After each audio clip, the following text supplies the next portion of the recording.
I didn't grow up Irish, Catholic, or UU. So far, I've only been able to manage one of those. Until I was 15, I was a confirmed Presbyterian. But even though I long ago rejected predestination, I now feel that it was somehow preordained that I would become a member of this community, whether it be called a church or a congregation or a fellowship. And thus, I suspect that it was fated that I'd be talking to you today about why I'm going to raise my pledge this year. Let me explain. When I was in my 20s, I heard one particular thing on the radio, I think it was NPR, and I read one specific poem that, more than anything else before or after, locked in for me the crucial link between adopting abstract-seeming moral goals and confronting the absolute need to put them concretely into practice. The phrasing of the radio story and the poem were unforgettable, but the requirements for connecting what could be and what can be struck me as, at the time, utopian, until I came to this place. The radio story culminated in the phrase, "a place at the table." I heard just part of the story, luckily the end, while I was driving alone. And though I think it was on All Things Considered, even with today's resources like the web and Google, I haven't been able to track the story down. If any of you have found it or can find it, please let me know, and I'll raise my pledge again. And you can raise yours. All I know is that I was driving and I heard some words, and suddenly it was warmer in the car than it had ever been before, even though it was winter. In the 1980s, we weren't obsessed with tracking down everything, so life went on, but it had changed. Then some more foreshadowing took place. In the summer of 1989, I co-rented the house of a poet named Steve Orlin, who taught at the University of Arizona. That's in Tucson. When I first opened the front door and went in, there was, right there, a shelf of books that included a collection of poems by Orlin called A Place at the Table. Hope turned to disappointment as I read quickly through the short volume and found that there was no poem in it with that title. Yet the author's personality and humanity were on every page, as was confirmed when I read an appreciation by a former student after Orlin's death in 2010. I never met him, but I admire him. So what I'm mainly left with is that remembered snippet from a story on the radio. It went something like this. The end, remember. Then you arrive in a strange city. You leave the transportation center and walk out into the downtown streets. No one pays any attention to you. The crowds brush past, sometimes bumping you off on their own errands.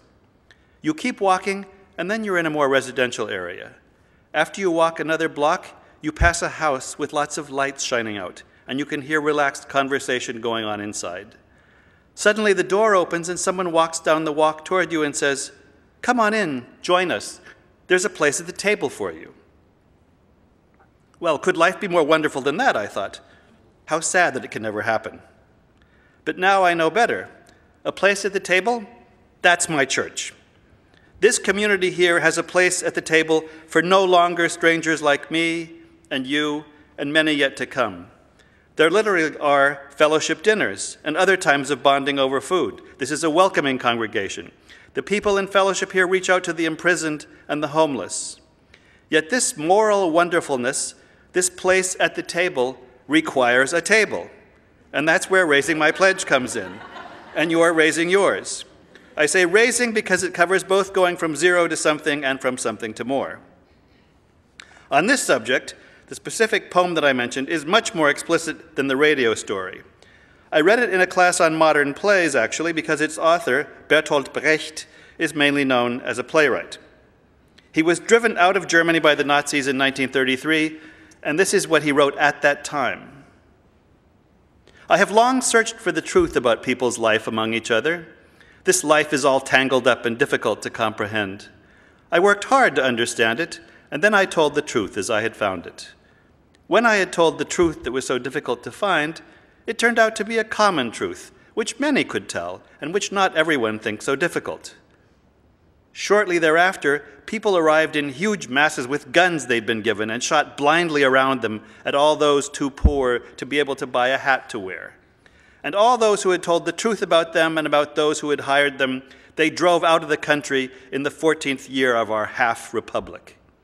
From me, they took my little house and my car, which I had earned by hard work. I was able to save my furniture.